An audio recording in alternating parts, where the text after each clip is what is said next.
नमस्कार दोस्तों, मैं मनीष कुमार भोज आप सभी का अपने YouTube चैनल पहाड़ एजुकेशन में हार्दिक स्वागत करता हूं। दोस्तों, मैं आज जो टॉपिक आप लोगों के बीच लेके उपस्थित हुआ हूं वो प्राथमिक शिक्षा भर्ती से संबंधित आज का ये हमारा वीडियो रहने वाला है। अब प्राथमिक शिक्षा भर्ती जिस प्रकार से गतिमान चल रही थी, जिस प्रकार से सुप्रीम कोर्ट ने भी आदेश दे दिए थे कि एनओएस वालों को बाहर कर दिया जाए और प्राथमिक शिक्षा भर्ती के अंतर्गत बीएड वालों को यहाँ पर पात्रता माना गया था, और साथ ही उत्तराखंड सरकार इस क्रम में कहीं ना कहीं निरंतर इस भर्ती प्रक्रिया को संपन्न कराने की जद्दोजहद में लगी हुई थी। और साथ ही आप सभी को पता है कि जिस प्रकार से अगले जो इस मंगलवार को जिस प्रकार से बैठक बैठी की थी उसमें ये रणनीति सरकार द्वारा ये अपनाई गई थी कि भैया एक ही जगह एक ही दिन यहाँ पर क्या होगी, काउंसलिंग की तिथि की जाएगी। साथ ही आपके दिसंबर लास्ट तक ये भर्ती प्रक्रिया संपन्न करा दी जाए और नए साल के प्रथम सप्ताह में आप लोगों को नियुक्ति पत्र यहाँ पर जारी कर दिया जाए, इस प्रकार के सरकार की मंशा थी। अब यहाँ पर खुद ही सरकार की अगर मैं बात करूँ तो शिक्षा विभाग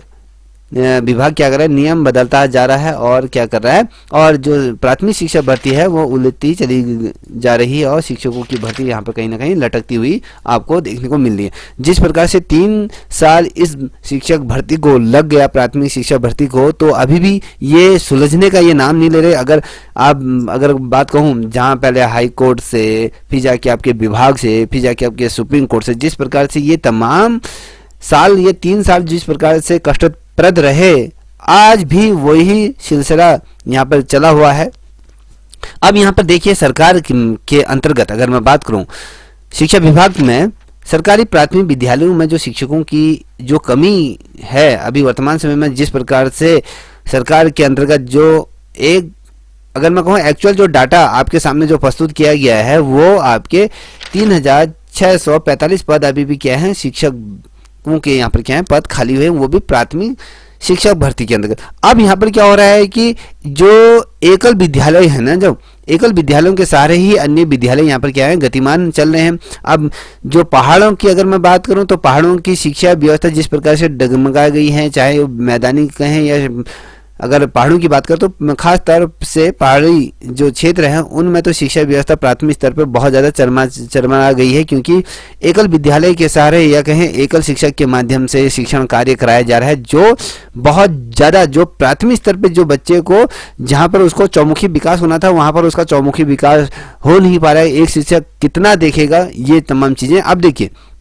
जबकि सरकार ने अपने आंकड़े प्रस्तुत करे हैं, कह रहा है कि 3645 ये पद अभी भी वर्तमान समय में खाली है। अभी आप सभी को पता है 2020 में जो भर्ती निकली थी आपके 2600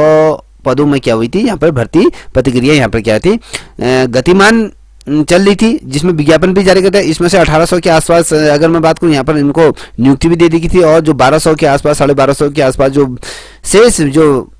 पद रह गए थे, जिसमें सुप्रीम कोर्ट में मामला चल रहा था, एनओएस वालों का चल रहा था, जिस प्रकार तमाम चीज़ें, तो इसकी वजह से क्या होता है इन पदों में पिछले 3 सालों से ये भर्ती प्रक्रिया क्या हुई, पूरी तरीके से ये संपन्न नहीं हो पाई है। कहीं ना कहीं इसमें रुकावट आपको देखने को मिल रही है। अब क्या हो रहा है, आज के न्यूज़पेपर में जो सूचना निकल के समक्ष आई है वहाँ किस प्रकार से देखिए कह रहा है कि शिक्षा विभाग नियम बदलता जा रहा है और शिक्षकों की भर्ती जो सुलझने का यहाँ पर नाम नहीं ले रही, हमेशा उलझती चली जा रही। इसी वजह से क्या है, जैसे आप सभी को पता है 2020 में आपका एलटी सहायक अध्यापक एलटी का भी विज्ञापन जारी हुआ था और प्राथमिक शिक्षक भर्ती का भी यहाँ पर विज्ञापन जारी हुआ था, जिसमें 2600 पद यहाँ पर क्या लिखा, प्राथमिक स्तर के भर्ती प्रक्रिया यहाँ पर शुरू की गई थी। और 3 साल आज ये हो चुके हैं, 3 साल से ऊपर हो चुके हैं, अभी भी भर्ती प्रक्रिया क्या है कहीं ना कहीं कानूनी दाव पेजों में ये कहीं ना कहीं फंस चुकी है। कहीं ना कहीं सरकार द्वारा जो समय समय पर जिस प्रकार से निम्नावली संशोधन की जा रही है, जो योग्यताएं चेंज करी जा रही हैं, तो उसमें भी कहीं ना कहीं ये फंसती हुई चली जा रही है। आप अगर देखोगे तो यहाँ पर जो शिक्षा निदेशालय जो शिक्षा निदेशालय के जो निर्देशक हैं रामकृष्ण उनियाल के मुताबिक जो इनके द्वारा अवगत कराया गया था कि भैया जो हाईकोर्ट के जो फैसले से क्या हुआ था, जो स्नातक स्तर पे अब ये जो भर्ती प्रक्रिया जो जहाँ फंस रही है, तो जो स्नातक स्तर पे जो 50% से अगर कम अंक वाले जो अभ्यर्थी हैं उनको इस भर्ती प्रक्रिया से क्या कर दिया गया, बाहर कर दिया गया है, उनको पृथक कर दिया गया है। ठीक है, अब 50% से कम अंक वाले जो भर्ती हो चुके हैं ऐसे शिक्षकों की भी यहाँ पर क्या की सेवाएं समाप्त होंगी, ऐसे कहा जा रहा है। जो हाईकोर्ट के सॉरी जो डिसीजन आया है उस डिसीजन के आधार पर तो जो 50% जिसके कम अंक हैं आपके ग्रेजुएशन स्तर पर, तो उन अभ्यर्थियों को क्या किया जाएगा, उनके पद से बर्खास्त कर दिया जाएगा। मगर ऐसा होगा नहीं, क्योंकि इन अभ्यर्थियों द्वारा लंबे या 1-2 साल या इससे पूर्व में अगर बात करूं जो नियुक्तियां पा चुके हैं तो उनकी सेवाएं समाप्त नहीं होंगी। जो अभ्यर्थी यहां पर नियुक्त हो चुके हैं तो वो एज अपने पद पर बरकरार रहेगी, क्योंकि सरकार उन्हें एजिटेड पद पर बरकरार रखेंगे। जो आगे की भर्ती प्रक्रिया होगी तो वहां पर ये नॉर्म्स या कहें जो ये 50% की जो कम अंक वाले जो भर्ती वाले जो शिक्षक हैं वो बरकरार रहेंगे, मगर जो नए विज्ञापन जो नया भर्ती होगा तो उसमें वो चीज़ें नहीं होंगी। तो वहीं इस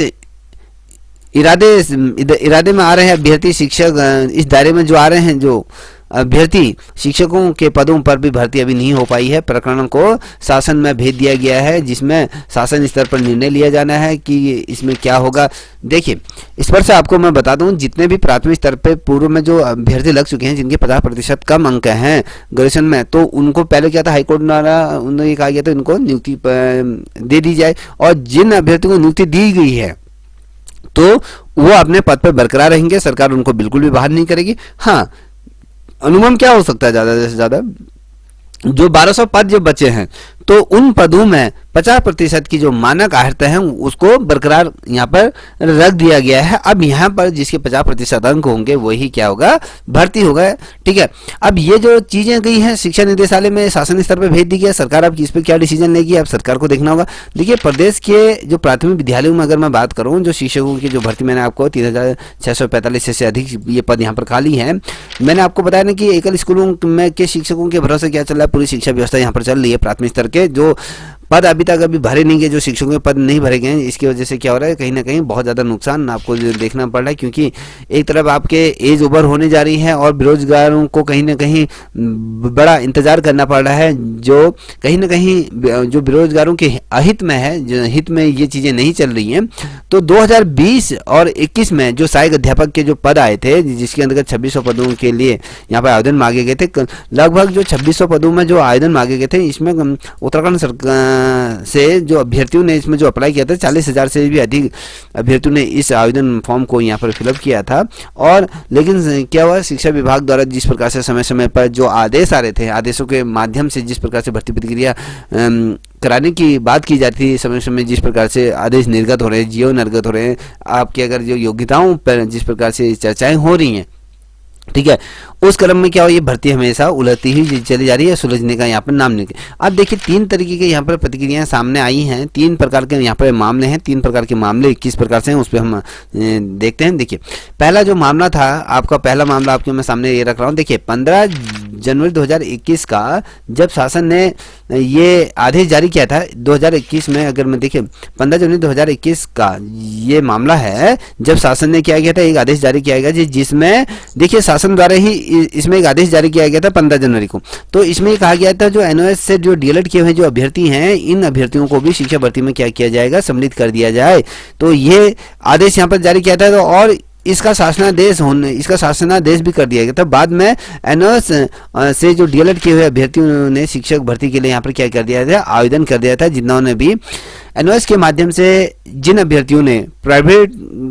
तरीके से, अगर मैं कहूँ जो वर्कशॉप के माध्यम से जिन्होंने डीएलएड किए थे, तो इन्होंने भी क्या करा था, सरकार ने इनके पक्ष में भी कहीं ना कहीं ये एक पत्र जारी करा, इनको भी भर्ती प्रक्रिया में सम्मिलित करने के लिए कहा गया था। और बाद में एनओएस से जो डीएलएड किए अभ्यर्थियों आवेदन इसमें किया गया, और आवेदन इन अभ्यर्थियों द्वारा आवेदन करने के बाद शासन ने क्या करा, दोबारा 10 फरवरी 2021 को एक अन्य आदेश यहाँ पर जारी करा। जो अन्य आदेश जारी किया था, 15 जनवरी 2021 को जो आदेश जारी करा था, उस आदेश को यहाँ पर क्या कर दिया, रद्द कर दिया। और जैसे ही ये आदेश रद्द हुआ, शासन के इस आदेश से नाराज होकर जितने भी डीएलएस एनओएस से जो डीएलएस किए हुए जो अभ्यर्थी थे, इन्होंने क्या किया, सरकार के खिलाफ क्या चले गए, ये हाईकोर्ट चले गए कि इन्होंने पहले तो हमें कहा कि भैया आप भर्ती प्रक्रिया में सम्मिलित हो गए, फिर जाके 1 महीने बाद ये एक नोटिफिकेशन जारी करते हैं,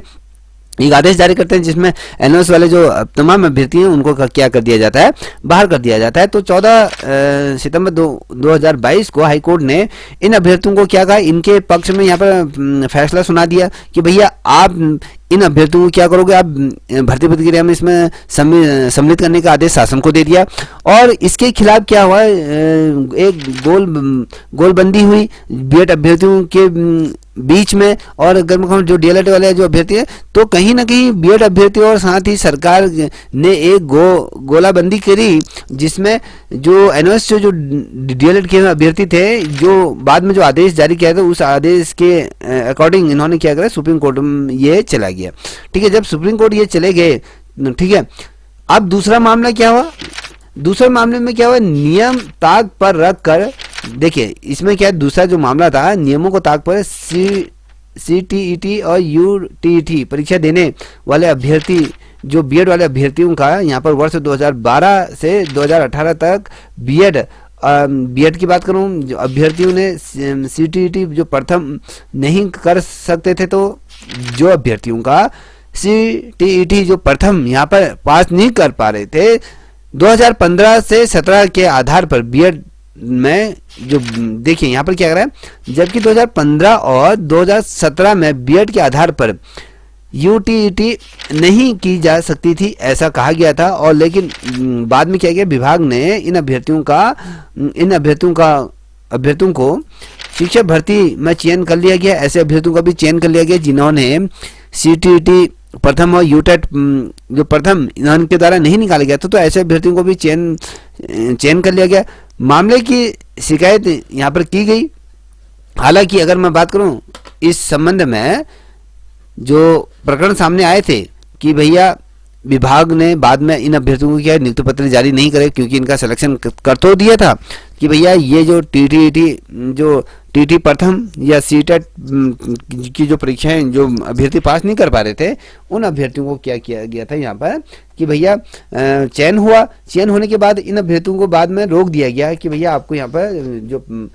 नियुक्ति पत्र जारी नहीं कर दिया। और तीसरा मामला क्या था, तीसरे मामले की तरफ भी हम बढ़ते हैं। देखिए तीसरा मामला कह रहा है कि स्नातक में 50% से कम अंक वाले अभ्यर्थियों को शिक्षक भर्ती में सम्मिलित करना है, और शिक्षक भर्ती सेवा नियमावली को ताक पर रख विभाग ने स्नातक स्तर पर 50% से कम अंक वाले अभ्यर्थियों को शिक्षक पद के लिए नियुक्ति पत्र यहाँ पर जारी कर दिए। ठीक है, देखिए शिक्षा नियमावली में ये कहा गया था कि जो 50% से कम अंक वाले अभ्यर्थियों को इसके अंतर्गत शिक्षक नहीं बनाया जाएगा। ठीक है, क्या था, 50% से कम जितने भी अभ्यर्थी हैं जो 49 पॉइंट कुछ हैं या उससे कम है, 45% जिन बच्चों के हैं, तो वो शिक्षक नहीं बनेंगे। तो इसमें क्या हुआ, जो शिक्षा नियमावली में को ताक पर रखा उत्तराखंड सरकार द्वारा, उन्होंने क्या किया, 50% से जो कम अंक वाले जो अभ्यर्थी उनको भी यहाँ पर क्या करें, शिक्षक के पद पर यहाँ पर उनको नियुक्ति पत्र दे दिया। उन अभ्यर्थियों ने यहाँ पर क्या कर, यहाँ पर ज्वाइनिंग भी कर ली और लंबा समय भी उनको हो गया है जॉब करते करते। अब हाईकोर्ट का एक आदेश आया। आदेश के बाद विभाग का कहना है कि हाईकोर्ट के अंतरिम फैसले के अधीन इन्हें नियुक्ति दी गई। कि ये इनका मानना है कि जो हाईकोर्ट द्वारा जो आदेश पारित किया गया था उसी के आधार पर इन अभ्यर्थियों को क्या किया गया है, नियुक्ति दी गई है। अब अगर मैं आपको बताऊं तो यहाँ पर जिन अभ्यर्थियों द्वारा हाई कोर्ट में एक अपील दायर की गई थी कि